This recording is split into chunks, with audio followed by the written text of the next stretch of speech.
Cast is now starting. All attendees are in listen-only mode.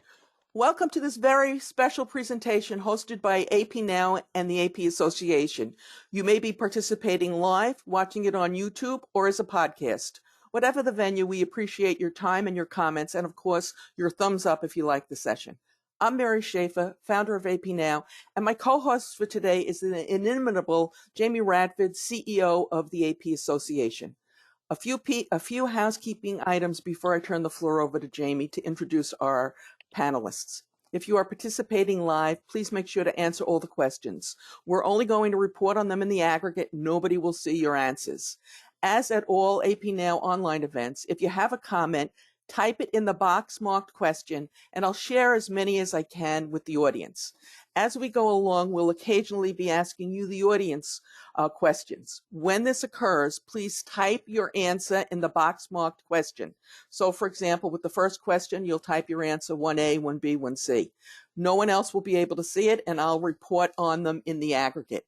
And with that, I'd like to turn the floor over to Jamie Radford, CEO of the AP Association, and also the brains behind the founding of that great association, as well as the very popular LinkedIn group, AP Forum. Jamie? Wow, thank you, Mary. What an intro. Really excited to be with you here today. The last one of the year for ourselves, Mary. Me too. Okay, so today we're joined by an absolute pleasure and expert panel extraordinaire. As Mary said, my name is Jamie Radford. I'm the co-host today, founder and CEO of the Accounts Payable Association. My co-host, which I'm going to give you an intro now, Mary. The founder of the AP Now. He's listed as one of the top 100 influencers by the AP Association, and this year won the Lifetime Achievement Award for all of her services to the AP community. So congratulations from us on that one, Mary. Thank you for giving it to me. No problem at all. And from left to right, I'm going to introduce Teri Cook, who's the Director of Accounts Payable at Crozer Health, with 35 years experience. She's energized by people, motivated by challenges, and has a passion for learning and improving processes. Welcome, Teri. I also have on the panel with us today Tom Flynn. The tone of Tom's voice will come through in a second. He's the VP of Marketing for Spend Mend. He has proudly been delivering innovation technology solutions to the AP community for over 20 years. Welcome, Tom. We also have from the UK, we have Stewart Griffiths, who's the payments manager at Bioproducts Labs. With 25 years experience in transactional finance, he's a passionate people manager, process and technology guru. And last but not least, we have our minion, and you'll see what that means and hear what that means in a second. And it's Heather Peters, who's the owner of Happy AP. She's one of the original AP members, as well as being listed as one of the top 100 influencers. Welcome all, and panel back over to you, Mary. Thank you. And so we have our first audience question, and you'll type your answer in the box, 1A, 1B, 1C. For you personally, what was the hardest for you in 2020? Missing your coworkers, 1A. Trying to work at home with technology that wasn't quite as good as what you had in the office, 1B. 1C, trying to work at home while homeschooling or your partner was working also at home, or D, 1D, other. And again, this is where you'd write your questions in. I had one of my friends tell me I cannot spend much time with my husband. A big surprise to her. Group, the answers all over the place, but the runaway winner is 1A, missing coworkers and camaraderie at the office. I have to say, Jamie, that would have been my pick. Yes, same with myself. It was. I'm a people person like you, Mary. How about you? How about our panel? What's their thoughts? I would have to. This is Teri Cook. I would have to agree. It was A. I leaned also towards C, and that's only because my husband thought because I was home, it was okay to sit there and have a conversation while I was working. So I had to act like I wasn't here. So, but definitely A is my winner. Yeah, Okay. hi. This is Stewart Griffiths. A for me. I think I'm definitely a people person. Like to have a chat and sort of get some energy from others. So yeah, missing my team and other colleagues as well who don't see around the business so often. Yeah, A for me. Okay. Tom? Okay, so some of the things that people typed in: finding a balance between work and home, managing a staff from different locations, and several people have commented that the uncertainty of the whole situation also was hard for them. Perfect. Right, Mary. So we talk a lot about not the negatives, but what the impact that COVID's had on us during 2020. But I think what I'd like to talk about now, and sort of ask the panel if that's okay, is what are the surprising positives that you got from 2020? And let's start with Teri, if you don't mind. Sure. I think the surprise is more where organizations always thought it could never be done, the ability to work from home. You have people that, the old school, I should say.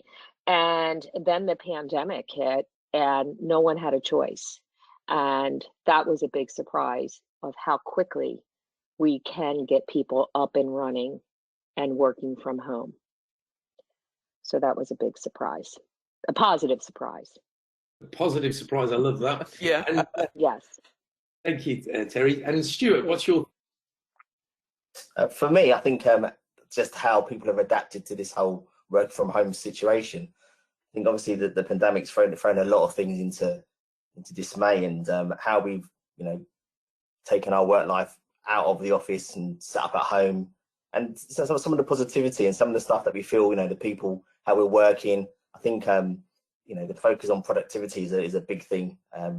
Whilst I'd say we work in maybe a little bit longer, a little bit harder, we are, I think it just shows that we care, and businesses, I think, are surprised as well in terms of what we're giving back to them.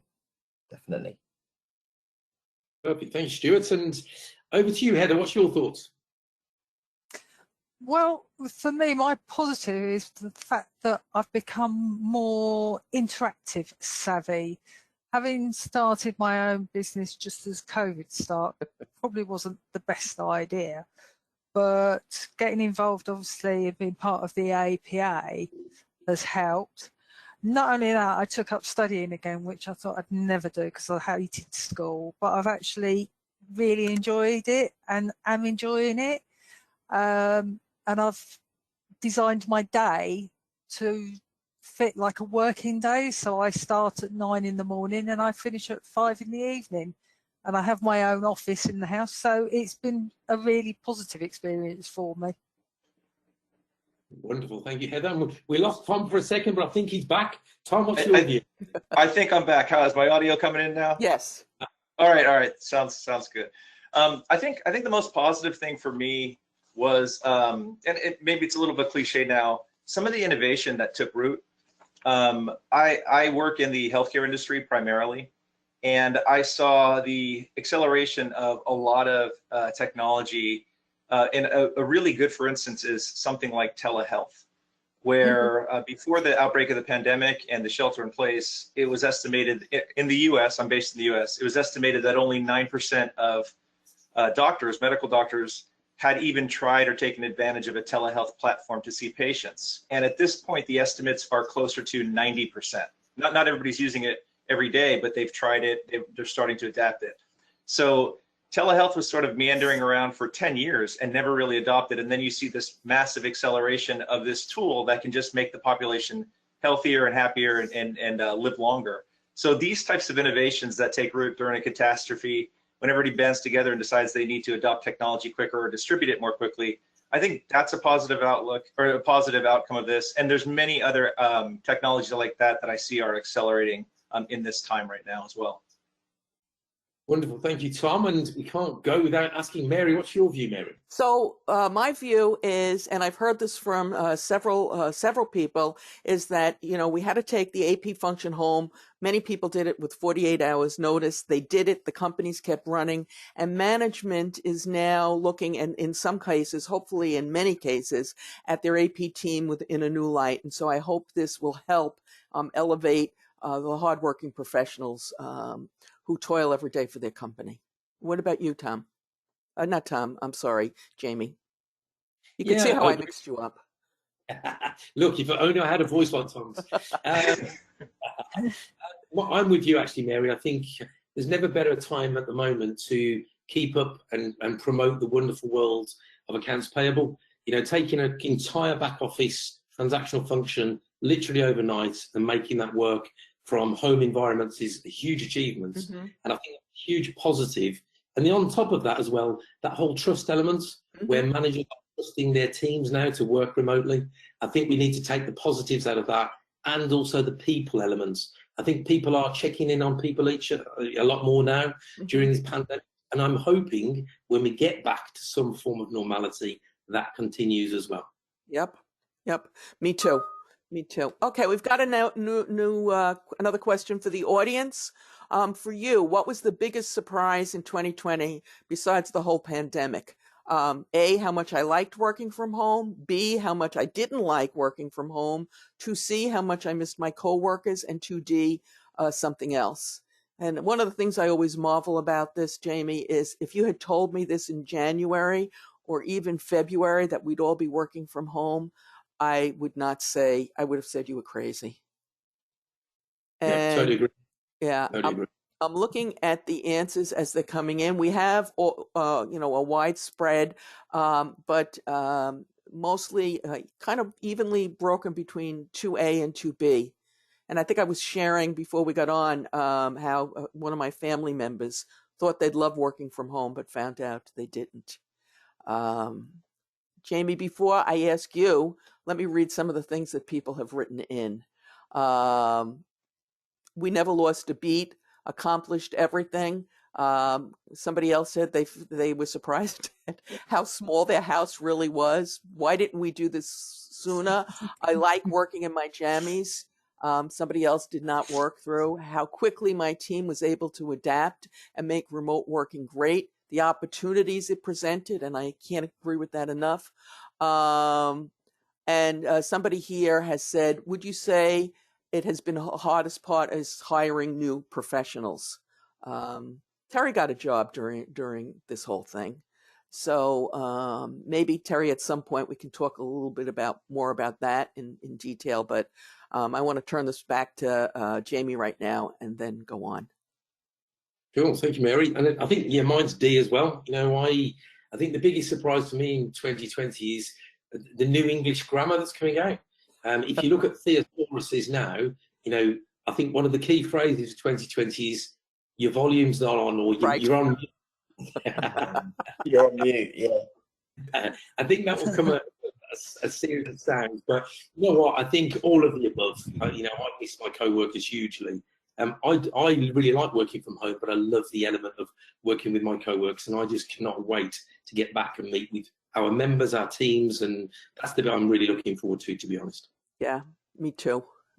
Okay, Jamie, let's go for our next panel question. Right, so, okay, panel. So we've talked a little bit about, you know, what was the biggest surprise, but what do you think the biggest lessons that you've learned through 2020? And Teri, do you want to take that one for us? Sure. I always said that I wanted to be able to work remotely, and it would be great to do it 100%. Well, I actually realized when you are working remotely at home, you're always on 100%. Like, you may not really have to get into the office until like 8:30, 9 o'clock, but yet when you're working from home, you're on at 6 a.m. And when you're on the office, you may leave around 6 or 7 at night, maybe earlier, but you don't get off until 11 o'clock. So I feel that it's really hard to shut down. So that's something for myself I need to change especially if I continue to work remotely all the time, I will definitely have to come to a schedule and learn how to start at a normal time and shut down. So that's something that I learned. And then also, I also realized how much I miss getting dressed and going into work, right? So, and I used to say getting dressed for the office, it was so painful because I didn't know what to wear. Now it's like, I wish I had that choice. So there are lessons learned. Yeah, so thanks, Terry. I think the getting dressed is a really important one, and we were talking before we jumped on, weren't we? That we're probably all here. Definitely, the men are probably sitting here in boxer shorts, and the females are sitting there with your hair done and your makeup, no doubt. Of course. I've done I my think hair. you're pushing it there. I doubt it. Okay, Tom, what's your views, mate?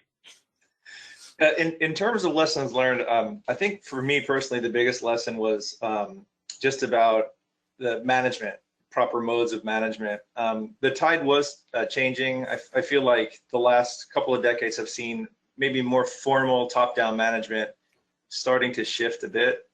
And again, this has presented another acceleration of, I think, more informal and more empathetic management. I probably got my most formal business training in Silicon Valley, for what that's worth. But in some environments I was in, there was always a pressure cooker where you took a very strict line on how you managed people and how it was very results based. And that served a purpose at the time. But I saw a shift coming where people were just more open with their employees, a little bit more empathetic. They understood their personal life a little more. And since we've gone to this shelter in place in the States, that has been so much more. It's so much more frequent to see a family member walking in the background or a dog barking in the background, to see somebody break down or to have somebody have a really bad day. And that has become a lot more of the conversation, to just commune with people on a more personal level. And it's changed the way that I manage quite a bit. And I think for the better. You still have to thread the needle. You can't get too personal, but that's been a real lesson learned. I'm still learning it. My eyes are wide open, but I see that the current circumstances force us all to rethink, what does it mean to have a team and get the most out of them. Thank you, Tom. And my wife, who's listening in, says you've got a lovely voice. So that's two votes then. Stewart, what's your views? Yeah, I think it's similar to what Tom just touched on. I think the way we've all adapted to this pandemic and work from home, and the way we are sort of working now, and our resilience as individuals and sort of pushing through and just sort of getting the job done has been something that I've learned. I manage a team obviously, and there's people work different hours, different sort of timings as well. And I think we have to be sympathetic and to those because, like you say, animals running in the background and kids in the front room and all those sorts of things. I think we're very relaxed. We've adapted, we've changed our attitudes to how people work. And I think for me, definitely one other thing I've learned is that don't put it off. Don't use the pandemic as an excuse not to push forward, not to make a change, not to do something different. I think I call it sort of being brave. Just keep pushing forward.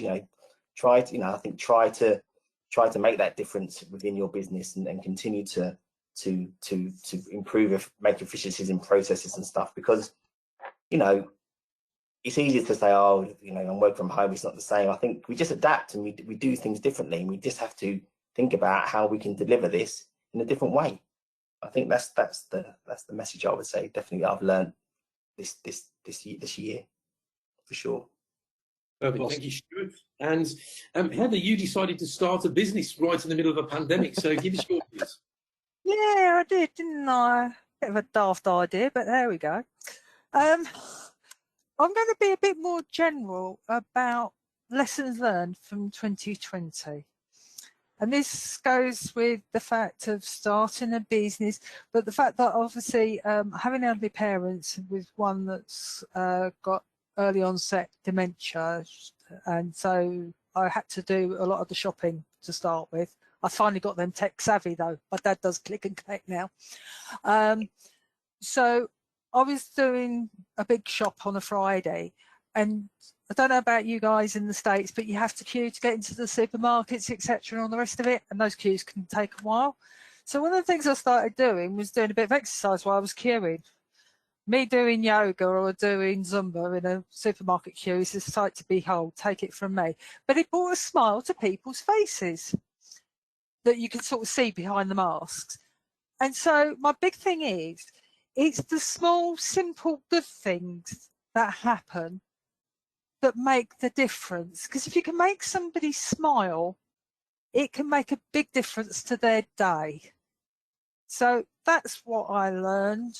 And it doesn't matter who you are, a smile makes a world of difference to everybody. Mm-hmm. There you go. Yeah, absolutely. I totally agree. And I can just imagine, we can't see your face, but I can imagine you're smiling right now. So, I am. Mary, That's what Mrs. Minion does. Mary, what's your view? So my view is that what this has taught me, first of all, to appreciate everything that I have, including my professional community, which I greatly appreciate. But it also taught me that we all, especially me, this is not my strong suit, we have to be flexible. We have to adapt. And also sometimes when something bad happens, you know, something good can come out of it. And I don't think COVID was anything good. I think it was terrible. I wish it didn't happen. But, you know, Jamie gave us an opportunity to work together. We did all those sessions in the spring together. So but the main lesson learned is we've got to be flexible. Got to be flexible. How about you? Yeah, I'm again, Mary, on that one. I agree with everything the panel said. I think, you know, one of the things for me is empathy. I think, you know, people's feelings, the care part's really, really important. But if you look purely from an accounts payable point of view, you know, I've been in the accounts payable world for 30 years plus, similar to everybody on the panel. And I didn't realise how much I actually miss talking and being involved with accounts payable people and the processes. So I'm hugely missing that part, and I'm so fired up and geared up for 2021 to get back out there and start talking to people and getting that community talking to one another. So it was a lesson, but also it was a reminder of how important we are as a community. Yep. Okay, so now we've got another question for our audience, and I just want to share one more comment that came in. Somebody has noted that you don't work from home, you live at work. And I guess we all have to try and do a better job at setting boundaries, which is, I realize, easier said than done. Okay, so we're in the middle of December. How do you expect to be working in January? 3A at home, 95 or more %. 3B, a mix, home and office. 3C, 100% in the office. And 3D, not sure.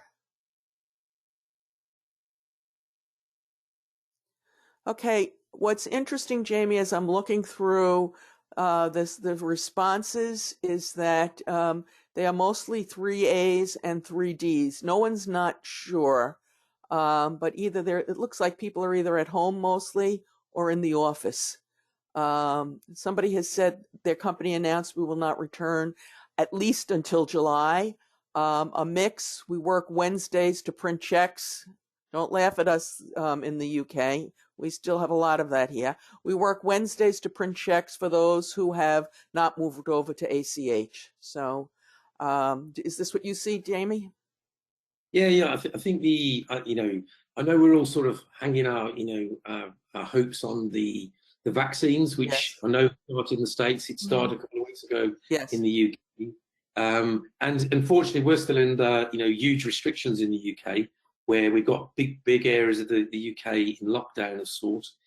So it's still a struggle. So I can't see that anything's really going to change in January. I think it's more likely going to be late spring when we see returning back into office environments.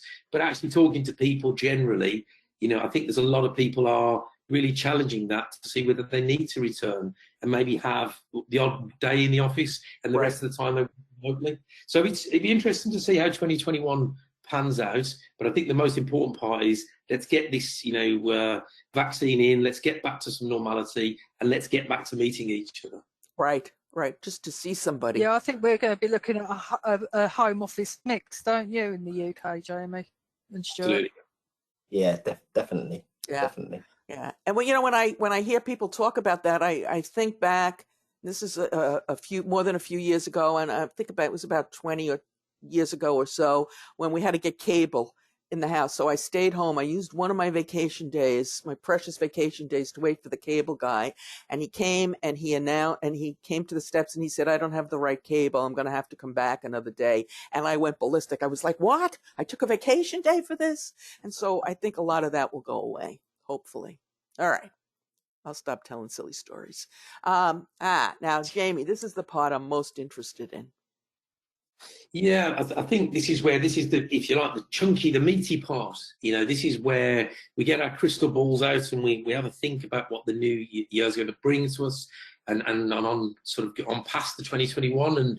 And I suppose we're really looking here for predictions, the outlook for accounts payable, and generally accounting as an industry. And let's start with Tom on that one. Tom, what's your view, mate?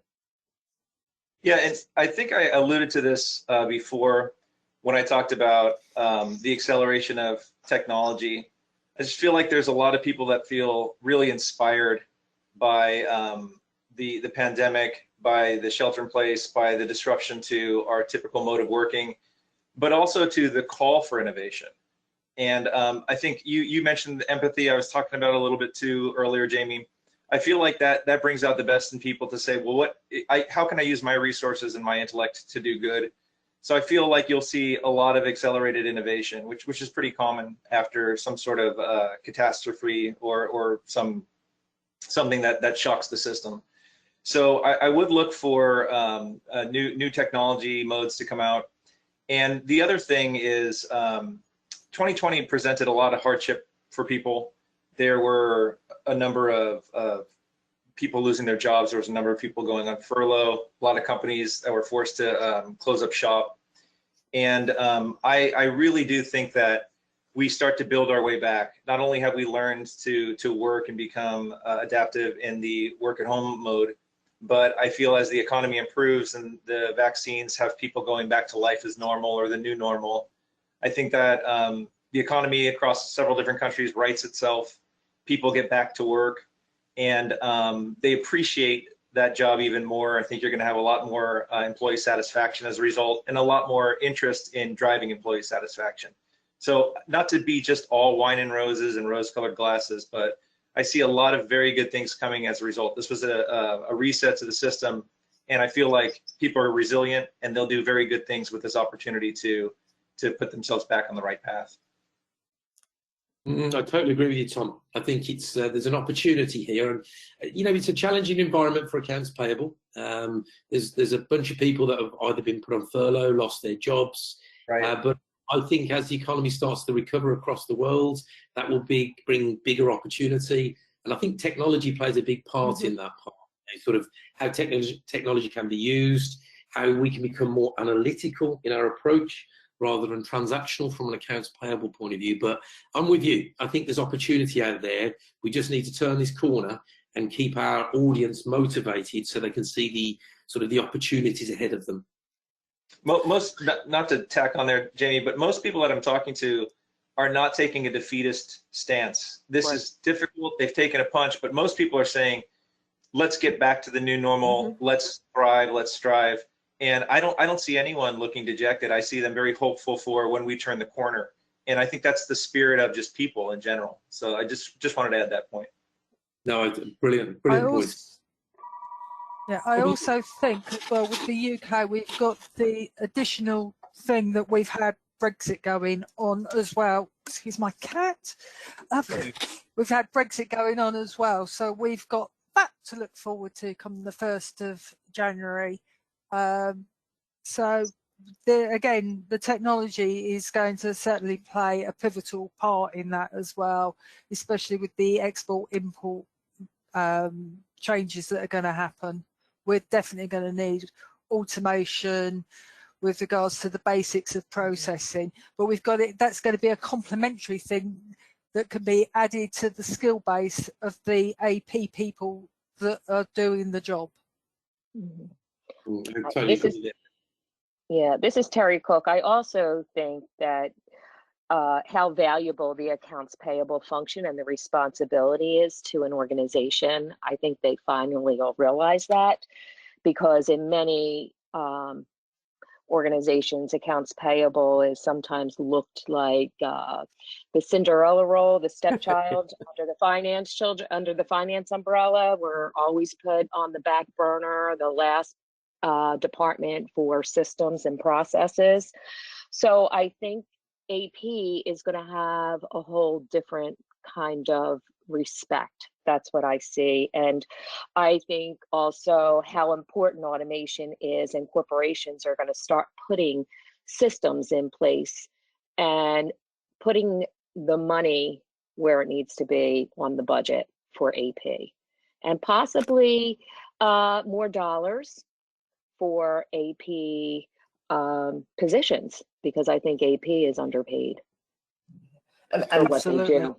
Yeah, I think what you just touched on there too about, you know, more roles in AP. I think the role of somebody working in AP is definitely changing. You know, I think the skill sets are changing, and the requirements as to what sort of person we're looking for. And I think that sort of goes hand in hand with the sort of the emergence now, or the confidence that businesses have in technology. You know, the pandemic is everybody had to go to Zoom or to Teams to use stuff, but you know, as the technology is, as businesses have now found the confidence, they're saying, well, actually, I think, and found that their AP teams can still deliver, can still make those payment runs, can still process stuff, you know, make things happen. I think AP teams now can look at it and say, well, actually, yes, we've done this now, but we can do this better. You know, we can do this 100 times better, and we can do other stuff as well, things you never even thought of.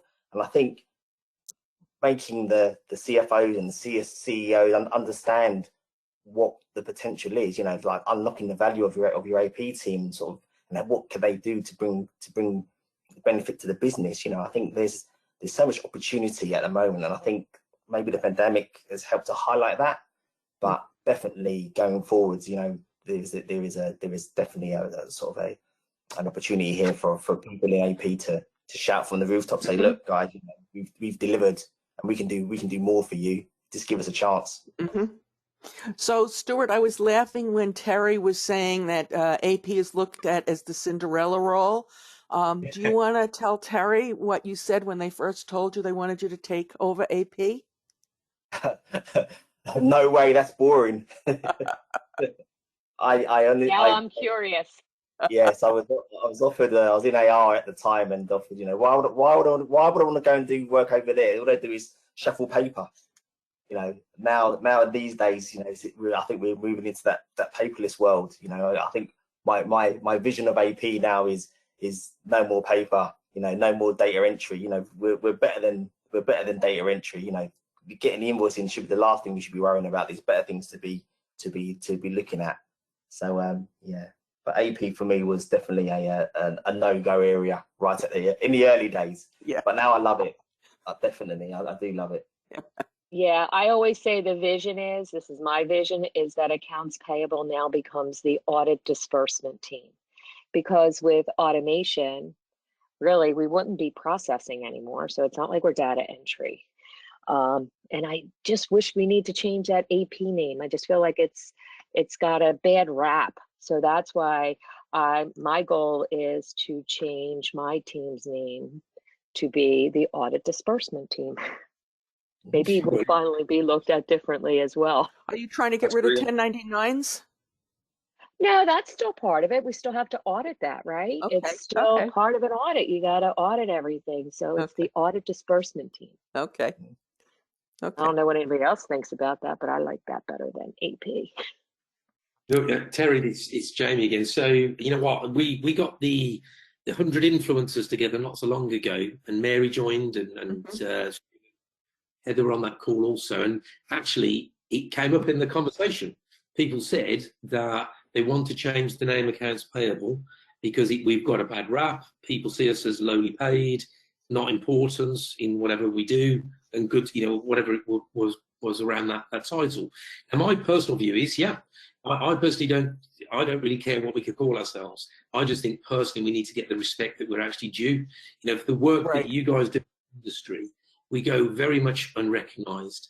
And what the pandemic has really taught everybody is that without the work that you guys do, the lights don't get switched on, the cars don't run because they've got no fuel in them, because the cars aren't getting paid, and people can't work from home because laptops aren't being purchased. So I think it's really highlighted the amazing work that accounts payable does. Now, I'm with you. I do think we need to continue pushing that message out and getting, executive level people to really understand the message that we are important. We're not just a back office function, that transactional process. We're a team of valued individuals that actually offer strategic value to organizations. Yep.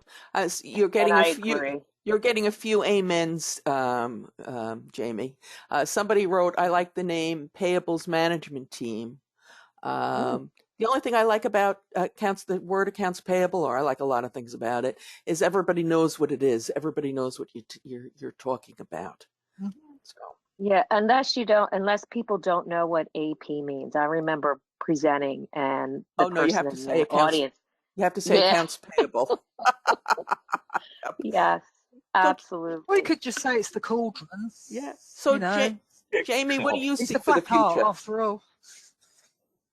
Sorry, Marion. So for the future for me, I think we've sort of touched on it a little bit. I think the predictions wise is that we will become more analytic. We will use systems more so during 2021. I know you guys in the States are starting to use electronic payments more so. Yes, I hear that you're doing the check runs, but I think this is driving best practice somewhat. But I also think that trust element for management teams are there. They realise that the teams can work on their own. They can work on their own devices. And I think that people like you and I, Mary, in the organisations run, we need to be in front of those executive people and keeping this momentum going. We need to be telling people what amazing people we work with and the amazing sort of opportunities that should be out there for our AP communities. Yep. How about you, Mary? Okay, so I have a little piece of paper in front of me. So I definitely agree that this is our year for greater recognition. And I've been yammering about this probably way too much, but this is the year at year end and at the beginning of next year where you have to make sure everybody understands what was done and that AP deserves a place at the table, so to say. I also think that the way we work, and I'm talking now about remote work, is going to not only be with us for the future. I hear conversations like people will say, well, my boss doesn't like remote work, or I don't like remote work, and so I don't want to do it, or my boss won't let us do it. We were having dinner last night, and my husband said he saw an article, and I could not find it, so I don't know if the statistic is true, but I think it kind of says it all. The statistic was that Amazon saved $1 billion by having people work remotely for most of 2020. And I don't know if that's the number, but it's a big number, and it'll be a big number for a lot of organizations. And I think the management teams at the very high level, when they start looking at that, are going to, and they see the company continue to run and manage to function, I think that we're going to see a push for more remote work. I hope we get to the point where it can be a mix, because I'm with the group that, it's nice if you get to go in for a day or two. But I also want to caution people that when you're thinking about remote work, don't base your feelings on what you went through in 2020. In 2020, we couldn't go anyplace. So if you were working remotely, you were basically in your house. You couldn't go meet a friend for lunch. You couldn't go down to the local coffee shop. And so hopefully, when this is all over, even if you're working remotely, you will be able to do that. So it will be a little, it won't be quite so lonesome, if you will. I think also 2021 is going to be the year where we get rid of a lot of paper. Jamie already mentioned our little issue of paper checks.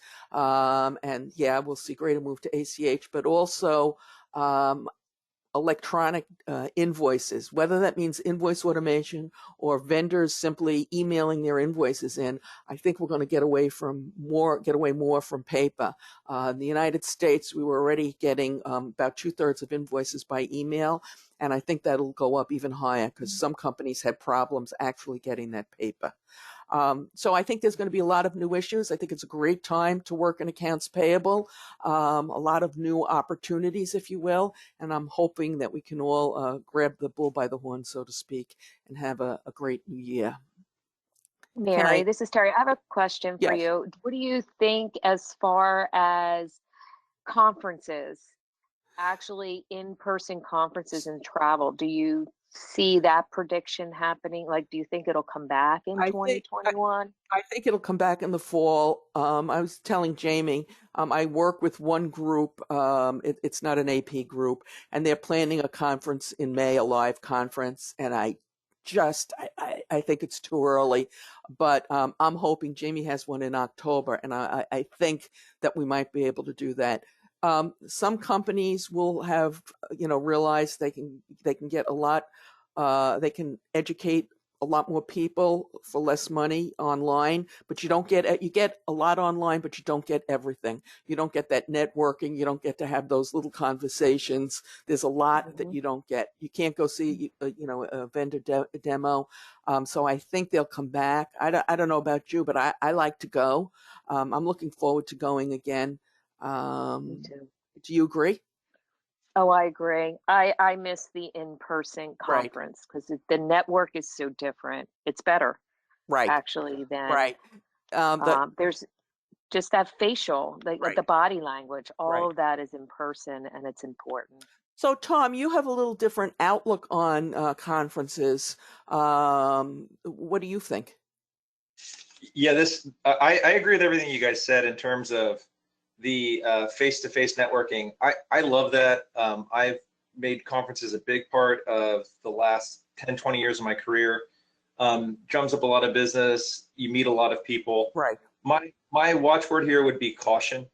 Yeah. I feel like suffering through 12 more months of caution and putting aside some of those face-to-face opportunities is probably the more prudent play. Now, this is all based on how well the vaccine works and how healthy and safe we feel we are. But I as much as I'd love to get back to face-to-face, I'm a very social person. I do think it's more important to keep people safe and healthy. And I'm also looking at it, everybody, from the point of view of the suppliers.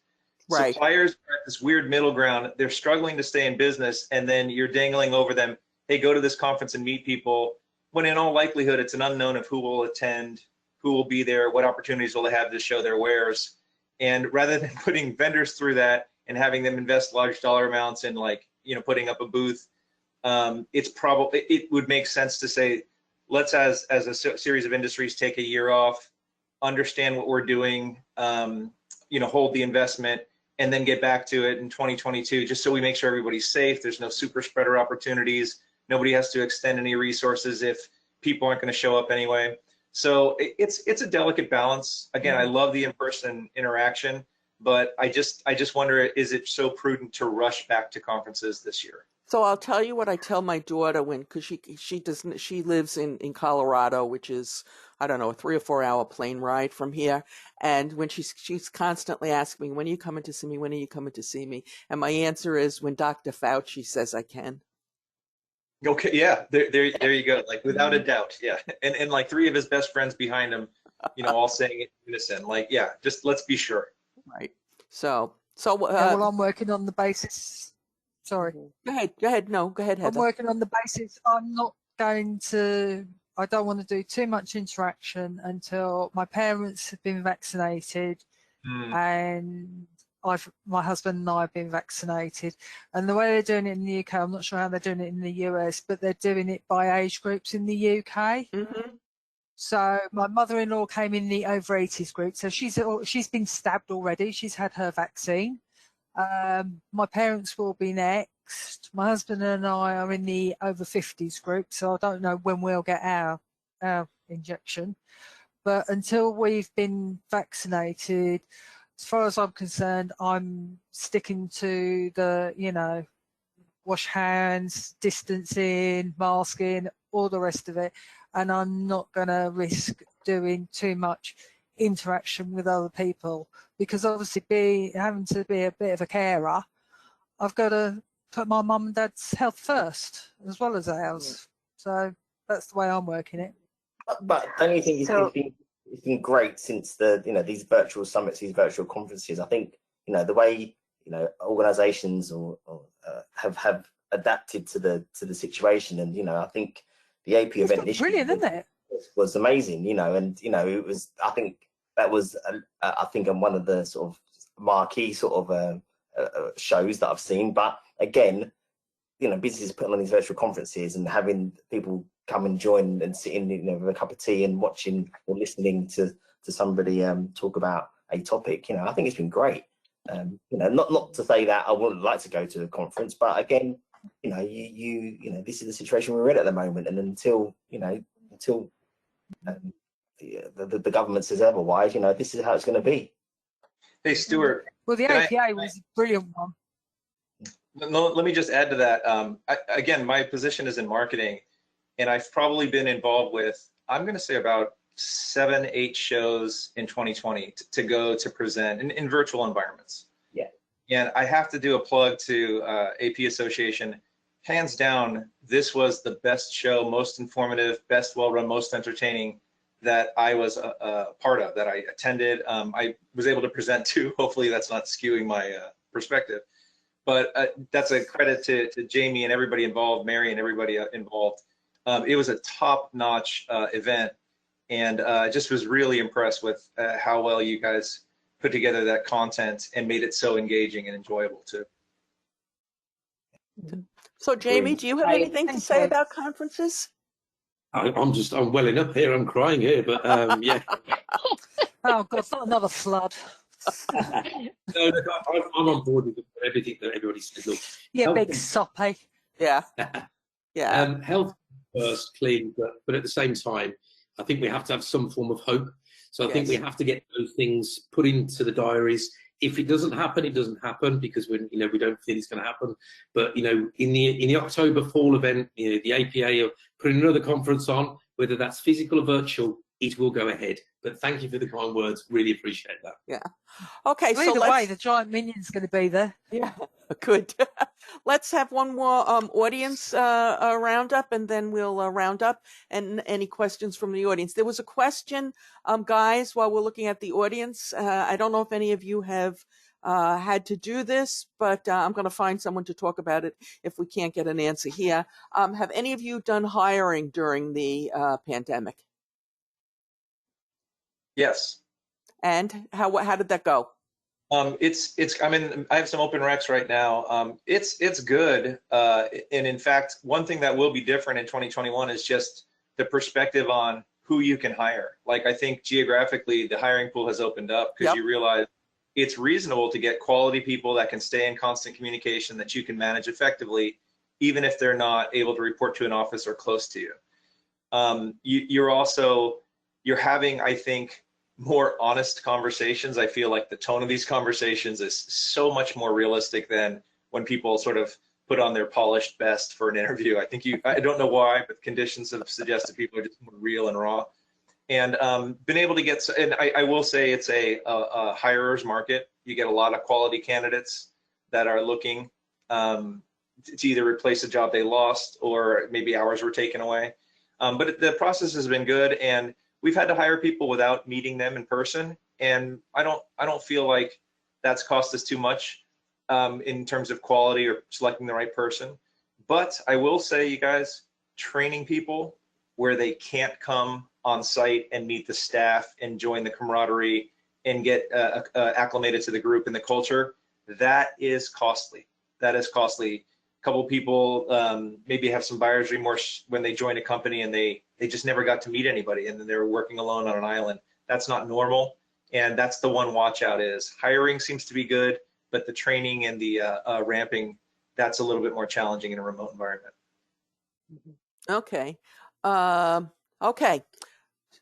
Anybody else have anything to add to that? Teri, you got a job during the pandemic. I actually, yes, I did. And it was all through Teams chat or Teams, and it was good. It wasn't hard getting a job for me. I actually left one job. I actually started one job, and 2 days later, we went into the pandemic. And then the new job that I'm in, that just came across by happen to happen, whatever you want to say. And the interview went well. Everything was online and virtual. And I got hired, and I've been in my position here at Crozier for 2 months. Absolutely love it. It was the best decision for me, leaving the one company that I was only with for 6 months to come and join Crozier. So it was not an issue finding a job. The interview process I felt was more comfortable than an in-person interview. I don't know why, but there was definitely a difference. I felt more comfortable sitting down and interviewing with people through Zoom than I do in person. I don't know why. Okay, so I we've don't know if got. anybody else felt Thanks, that. Terry. Thanks, Terry. Yeah. We've got our last audience question, and then we'll also ask the panel to weigh in. What are you most optimistic about for 2021? And you can write in. Okay, so B, C's, D's, A. There doesn't seem to be one consistent thing, but let me read out some of the things that people are writing in. Somebody said, by the way, they've been hiring like crazy, all virtual. No more lives lost. Break for frontline learners.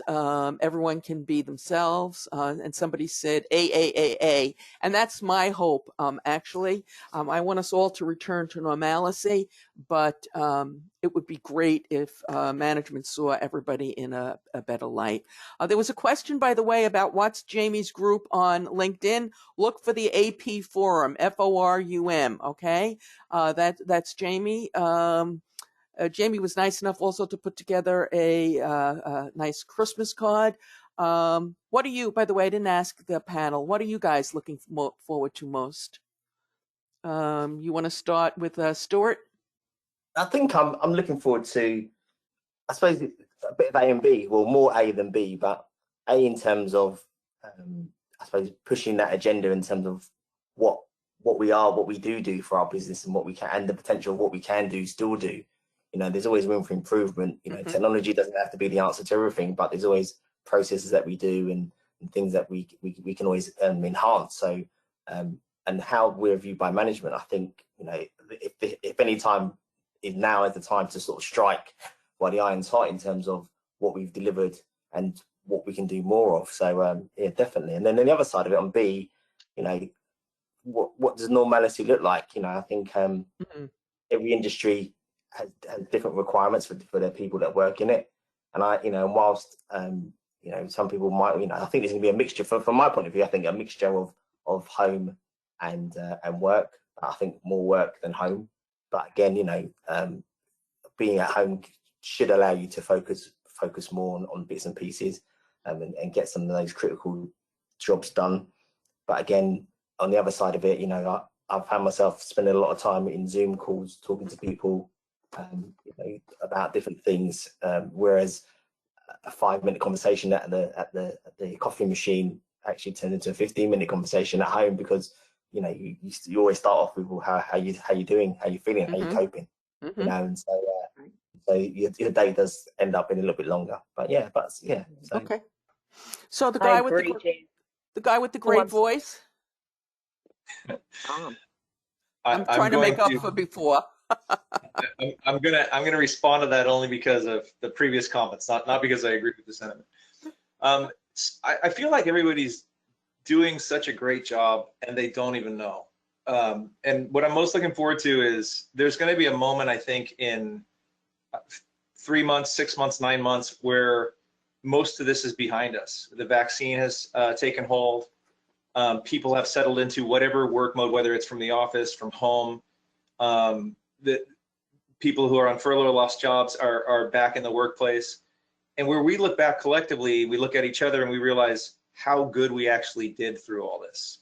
I feel like everyone's thriving, doing very well, more than they know, and they're not giving themselves the credit.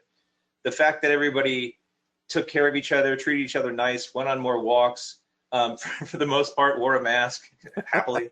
For the most part, I don't want to start a political riot here, but and the fact that we're having these conversations, we're finding the humor in it, that we got past this. I mean, we were just hit with a worldwide pandemic, and this threatens to, wipe out populations and just do horrible, nasty things to economies. And it's did that.